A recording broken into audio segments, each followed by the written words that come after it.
Hello everyone.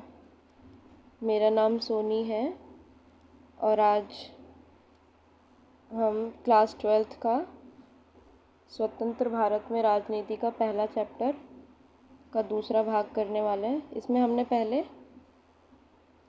Half chapter कर लिया था, जिसमें हमने पढ़ा था कि नए राष्ट्र राज्य की क्या क्या चुनौतियां थी, किन किन चुनौतियों का भारत को सामना करना पड़ा था। ठीक है। और विभाजन कैसे हुआ था भारत का और उसकी क्या प्रक्रिया थी, क्या क्या परिणाम निकले, ये सब कुछ हमने पहले पढ़ लिया है, ये सब पढ़ चुके हैं हम। आज हमें करना था कि जो भारत में रियासतें थी, हमने पढ़ा था 565 जो रियासतें थी उनका भारत में किस प्रकार विलय हुआ था और वो भारत का पूरा एकीकरण किस तरीके से हुआ ना, एक अखंड भारत का निर्माण कैसे होता है, इसके बारे में हम पढ़ने वाले हैं आज। ठीक है, तो शुरू करते हैं फिर।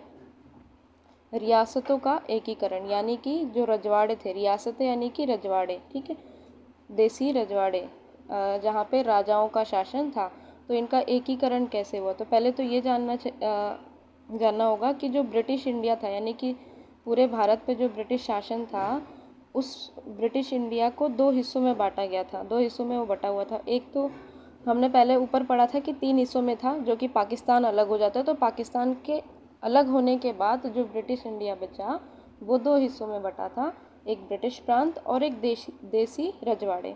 ठीक है। अब जो ब्रिटिश प्रांत था वहाँ पर किसका शासन था, वहाँ पर ब्रिटिश जो अंग्रेजी सरकार थी, ब्रिटेन की जो सरकार थी, सीधा उनका नियंत्रण था। और जो देसी रजवाड़े थे, यानी कि जहाँ पे राजाओं का, ऐसे प्रांत जहाँ पे राजाओं का शासन था, यानी राजाओं का राज चलता था। लेकिन ये जो राजा थे, इन्होंने जो ब्रिटेन की सरकार थी उनको अपने ऊपर सर्वोच्च सत्ता का, उनकी सत्ता को स्वीकार कर रखा था अपने ऊपर, यानी कि उनके अधीन काम करते थे ये राजा भी। ठीक है। लेकिन इनको अपने राज्य के अंदर, अपने रजवाड़े के अंदर इनको स्वायत्ता प्राप्त थी, इनको आज़ादी प्राप्त थी कि उसमें अपना काम ये कर सकते हैं, अपने जो आंतरिक मामले हैं उनका प्रबंधन ये खुद कर सकते हैं, लेकिन रहेंगे ये ब्रिटेन की सरकार के अंडर ही काम करेंगे। ठीक है। और ये जो रियासतें थी ना, देसी जो रियासतें थी, ये जो रजवाड़े थे, ये 1/3 भूभाग पर पूरे फैली हुई थी भारत के, और इसकी 1/4 आबादी जो है भारत की, वो रियासतों में रहती थी। ठीक है। तो अब ये जो रजवाड़े थे ना, अब सारे, कुछ रजवाड़े तो जो हैं 15 अगस्त 1947 से पहले ही शामिल होने के लिए राजी हो जाते हैं।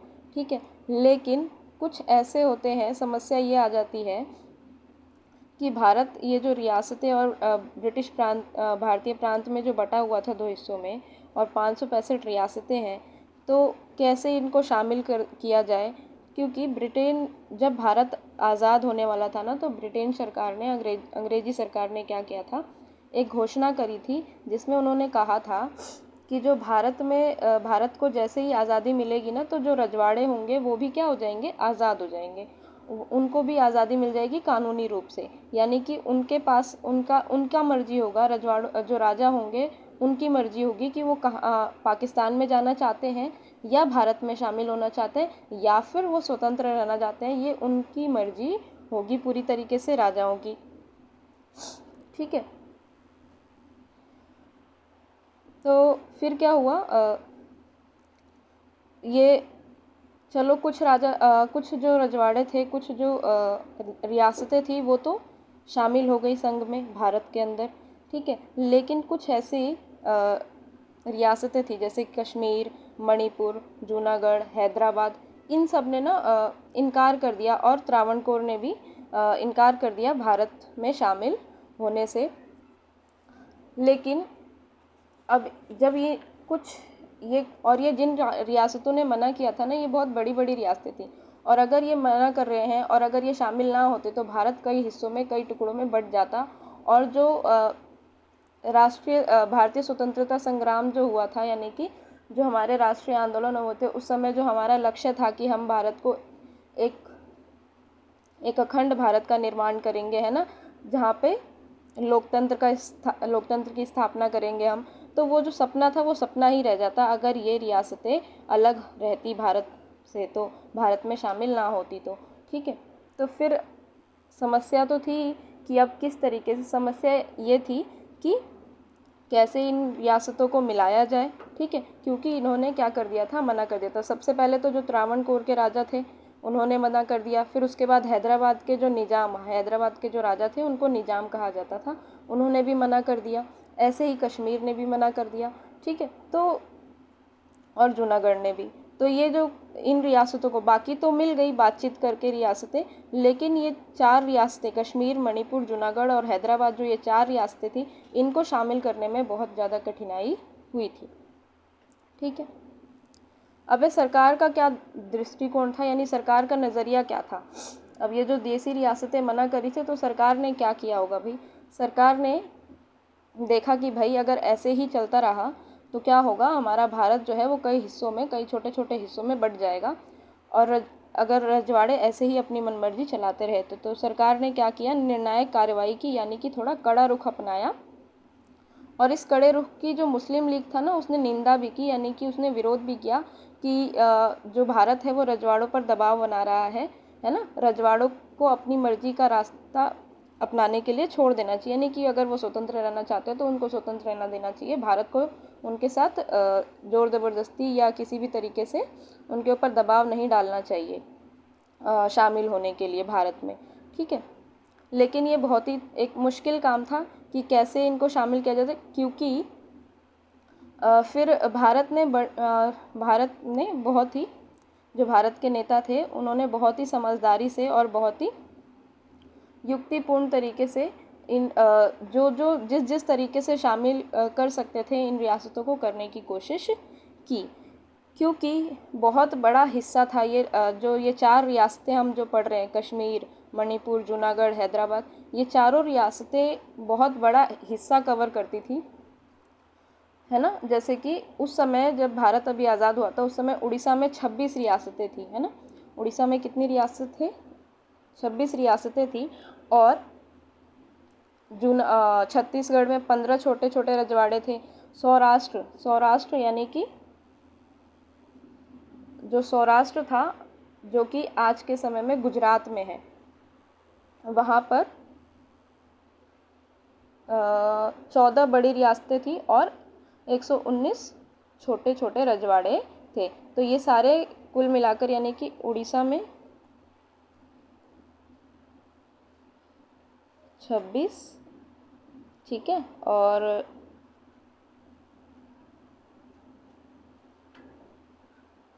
छत्तीसगढ़ में कितनी थी, 15 छोटे रजवाड़े थे, ठीक है। और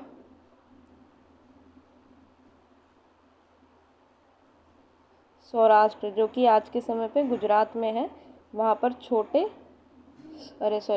बड़े और 119 छोटे रजवाड़े थे, ठीक। तो ये इन्हीं हिस्से में पूरा ये आता था। और जो हैदराबाद था वो बहुत बड़ा हिस्सा था, जो महाराष्ट्र और कर्नाटक और आज का जो आंध्र प्रदेश है, इन तीनों राज्यों में फैला हुआ था हैदराबाद वाली रियासत, ठीक है। तो जब इन रियासतों को सरकार के सामने ये चुनौती आई, ये 3 चीज़ें आई, ये बात आई कि कैसे इनको शामिल किया जाएगा, तो 3 चीज़ें अपनाई सरकार ने। 3 चीज़ों के रूप में विचार किया। अधिकांश रियासतों को लोग स्पष्ट रूप से भारतीय संघ का हिस्सा बनाना चाहते थे। जो रियासतें थी ना, जो रजवाड़े थे, वहाँ पे जो रहने वाले लोग थे, वो ज़्यादातर लोग जो थे वो भारत में ही शामिल होना चाहते थे, ठीक है। और सरकार कुछ क्षेत्रों में स्वायत्तता देने के लिए भी मान गई थी, यानी कि कुछ ऐसे क्षेत्र थे जहाँ पर सरकार ने ये मान लिया था कि चलो कोई नहीं, हम आपको थोड़ी छूट दे देंगे, है ना, आप अपने राज्य के अंदर आपको अधिकार ज़्यादा दे देंगे, आप अपनी मर्जी से फैसले ले सकते होंगे, लेकिन आपको किसका हिस्सा बनना होगा, भारत का हिस्सा बनना होगा, ठीक है। तो और राष्ट्र की जो क्षेत्रीय सीमाएं थी उनका समेकन भी सर्वोच्च महत्व रखता था। क्यों? क्योंकि अब इतने सारे जो रजवाड़े हैं और इतने सारे देश में राज्य बनाने पड़ेंगे, तो उनकी सीमाएं भी तो तय करनी पड़ेंगी कि किसकी सीमाएं कितनी है, तो ये भी बहुत महत्वपूर्ण था। तो ये 3 चीज़ें सोची सरकार ने कि ठीक है कि अगर किसी को स्वायत्तता, यानी किसी को थोड़ी छूट भी देनी पड़ेगी तो भी ठीक है, लेकिन उसको भारत में शामिल करना उनका मुख्य काम था, ठीक है, सरकार का। अब आता है कि इंस्ट्रूमेंट ऑफ एक्सेशन क्या है ना।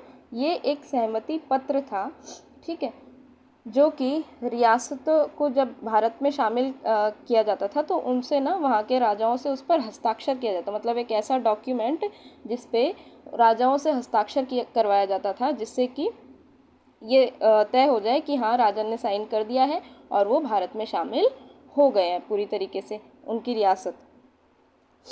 तो रियासतों के विलय के लिए एक सहमति पत्र तैयार किया गया था और इस सहमति पत्र को ही इंस्ट्रूमेंट ऑफ एक्सेशन कहा जाता है। और इस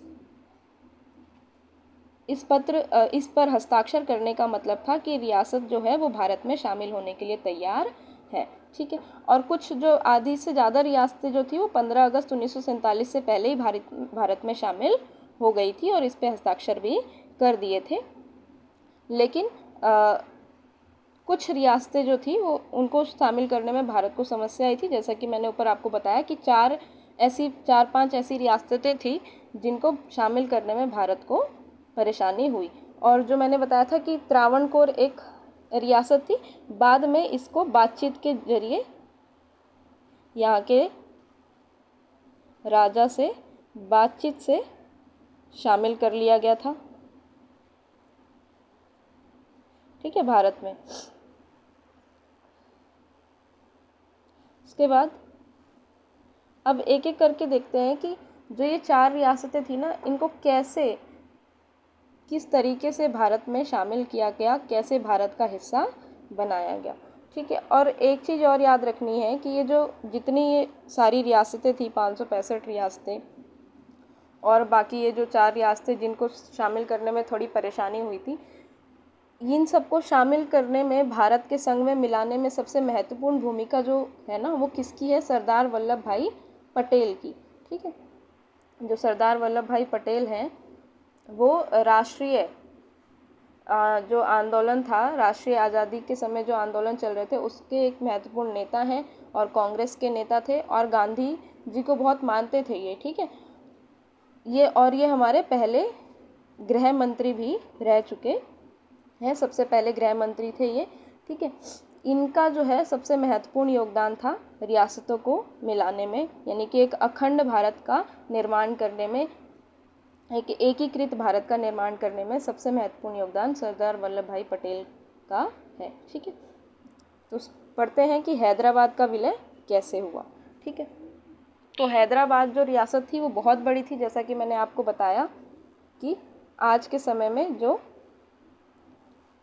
महाराष्ट्र और कर्नाटक और आंध्र प्रदेश वाला हिस्सा है, यहाँ पे आप देख सकते हैं ना ये कितनी बड़ी रियासत है और बहुत दूर में फैली हुई है, ठीक है।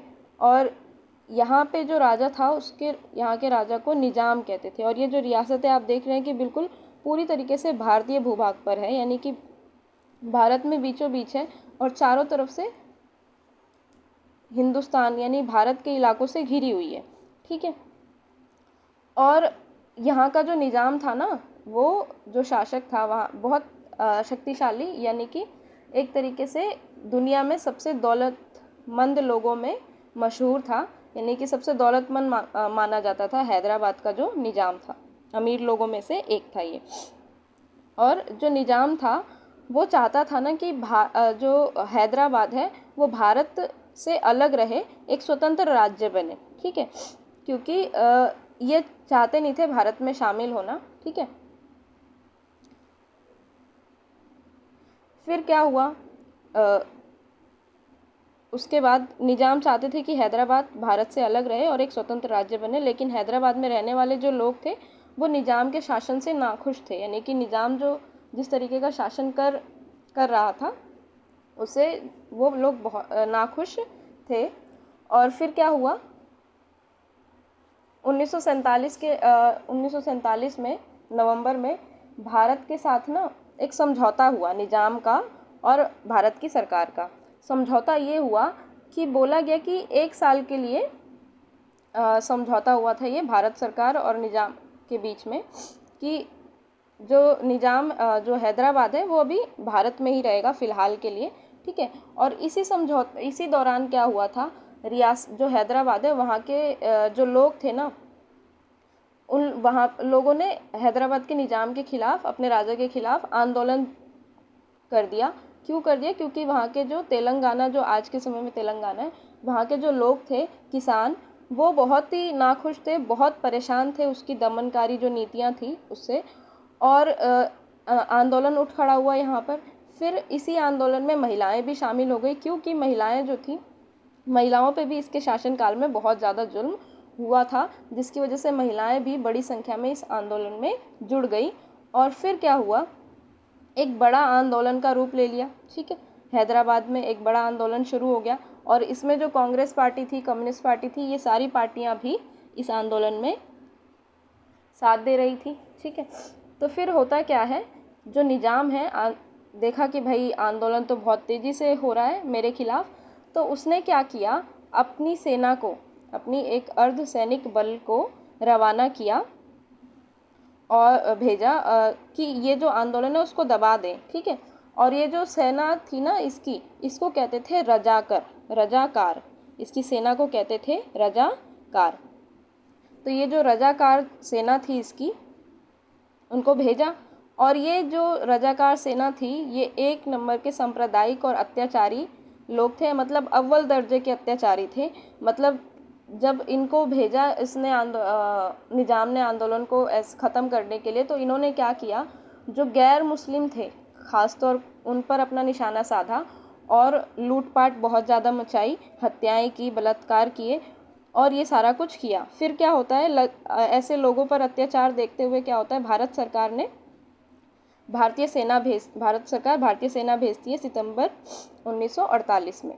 ठीक है, और फिर इनके बीच आपस में लड़ाई होती रहती है और युद्ध चलता है लंबे समय तक, और फिर निज़ाम को हार माननी पड़ती है, और फिर वो आत्मसमर्पण कर देता है, और इस तरीके से भारत में हैदराबाद का विलय हो जाता है। ठीक, यानी कि हैदराबाद का जो विलय है वो किस तरीके से हुआ, भारतीय सेना के दबाव से, है ना, भारतीय सेना की उससे मदद से हैदराबाद का जो विलय है वो भारत में हो जाता है। ठीक है, तो इस तरीके से भारत का हिस्सा बन जाता है हैदराबाद। फिर आते हैं मणिपुर पे। ठीक है, कि मणिपुर जो है वो कैसे भारत में शामिल हुआ। तो आपको पता है मणिपुर कहाँ पर है, नॉर्थ ईस्ट में, है ना,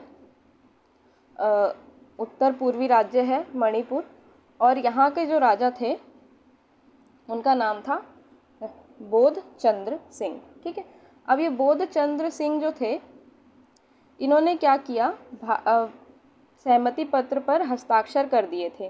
ठीक है, कि ठीक है हम भारत में मिल जाएंगे। ठीक है, और फिर लेकिन यहाँ पे ना जनता जो थी वो दबाव डाल रही थी राजा के ऊपर कि कैसा राजतंत्र होना चाहिए, संवैधानिक राजतंत्र होना चाहिए।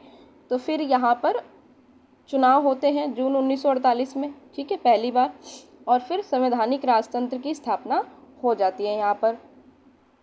और फिर क्या होता है, संवैधानिक राजतंत्र की स्थापना होती है, और इस तरीके से जो ये मणिपुर है ना, एक पहला राज्य बनता है जहाँ पर पहली बार भारत के एक ऐसा राज्य जहाँ पर पहली बार सार्वभौमिक मताधिकार के सिद्धांत को अपनाकर चुनाव करवाए गए थे। तो ये क्वेश्चन पूछा जाता है कि ऐसा कौन सा पहला भारत का राज्य है जहाँ पर सार्वभौमिक वयस्क मताधिकार प्रणाली को सबसे पहले अपनाकर चुनाव करवाया गया था। तो वो मणिपुर है जहाँ पर सबसे पहले ये सिद्धांत के जरिए चुनाव करवाया गया था।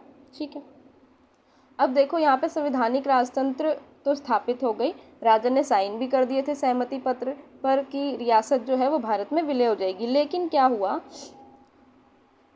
कुछ लोग ना, विधानसभा जो थी मणिपुर की, वहाँ पे जो सांसद थे, जो वहाँ के लोग थे, कुछ लोग तो भारत में शामिल होने के लिए सहमत थे और कुछ लोग असहमत थे, मतलब कुछ चाहते थे और कुछ नहीं चाहते थे। जो वहाँ पे कांग्रेस सरकार थी, जो वहाँ पे कांग्रेस के लोग थे, वो चाहते थे कि भारत में ये मणिपुर मिल जाए, शामिल हो जाए, लेकिन बाकी पार्टियों के लोग चाहते थे कि वो ना मिले।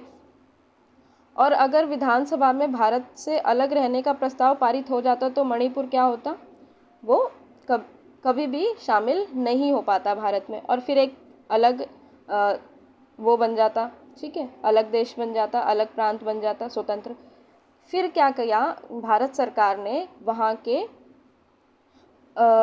राजा पर दबाव बनाना शुरू किया, है ना। और भारत सरकार ने वहाँ के जो राजा थे वहाँ उन पर दबाव बनाया और उनसे पूरी तरीके से पूर्ण विलय पत्र पर हस्ताक्षर करवा लिया। और इस तरीके से जो है मणिपुर जो है भारत का हिस्सा बन गए। यानी कि यहाँ देखो थोड़ा सा राजा पर दबाव डाला गया और फिर मणिपुर को भारत का हिस्सा बनाया गया, ठीक है। लेकिन ये जो सरकार ने तरीका अपनाया था तो मणिपुर की जनता बिल्कुल नाखुश थी इस तरीके से, है ना। इसको नापसंद किया गया मणिपुर में और ये नाराज़गी जो है वो लंबी समय तक रही, ठीक है। वहाँ की जनता लंबे समय तक नाराज़ रही, ठीक है। फिर आता है कि जूनागढ़, है ना। हमने पढ़ा था कि जूनागढ़ जो है वहाँ के जो वहाँ पे भी नवाब होते थे, उन्होंने भी मना कर दिया था भारत में शामिल होने से, ठीक है। अब वहाँ के जो नवाब थे वहाँ उनका नाम था महाबत खान, ठीक है। क्या नाम था? महाबत खान। तो 15 अगस्त 1947 को जब भारत आज़ाद हुआ था ना, तो इन्होंने एक घोषणा की और कहा कि जो जूनागढ़ है ना वो पाकिस्तान में शामिल होगा, ठीक है। कहाँ शामिल होगा? पाकिस्तान में। लेकिन यहाँ की जो जनता थी ना वो गुस्सा हो गई इस बात से, क्योंकि वो चाहती ही नहीं थी कि वो पाकिस्तान में जाए, वो चाहते थे कि भारत में रहे। और उन लोगों ने विद्रोह कर दिया वहाँ पर अपने निजाम के खिलाफ, ठीक, नवाब के खिलाफ, सॉरी। और फिर इस विद्रोह इतना बढ़ गया कि नवाब को जूनागढ़ छोड़कर भागना पड़ गया पाकिस्तान, ठीक है। तो वो तो भाग गए। और फिर क्या होता है, फरवरी 1948 में यहाँ पर ना जनमत संग्रह, क्योंकि कुछ लोग फिर भी विरोध में तो होंगे ही, तो जनमत संग्रह करवाया जाता है। यानी कि लोगों से वोट डलवाया जाता है कि कितने लोग भारत में शामिल होना चाहते हैं और कितने लोग नहीं शामिल होना चाहते हैं। तो जब जनमत संग्रह करवाया गया तो अधिकांशतः लोग, लगभग 90% से ज़्यादा लोग जो हैं वो भारत में शामिल होने के लिए तैयार थे, मतलब भारत के हक में फैसला किया। और इस तरीके से जनमत संग्रह की मदद से जो जूनागढ़ है वो भारत में शामिल हो गया, ठीक है, फरवरी 1948 में।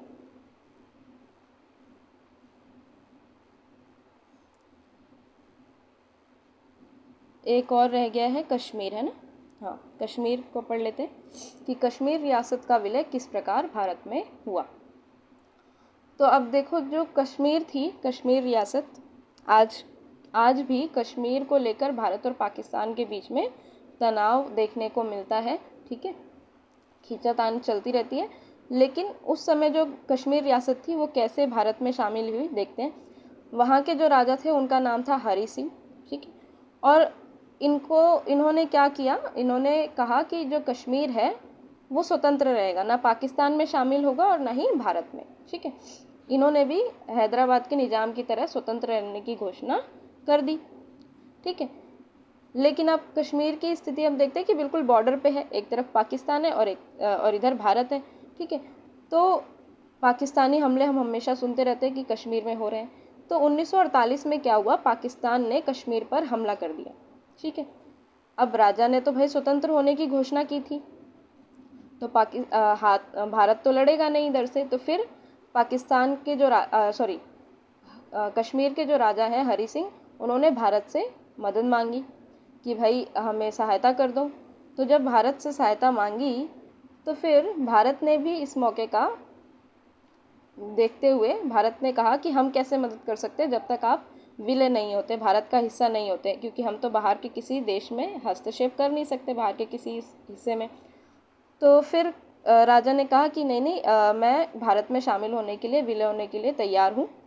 तो फिर इस तरीके से भारत ने जो है कश्मीर की मदद की और उसको भारत में शामिल कर लिया, ठीक है।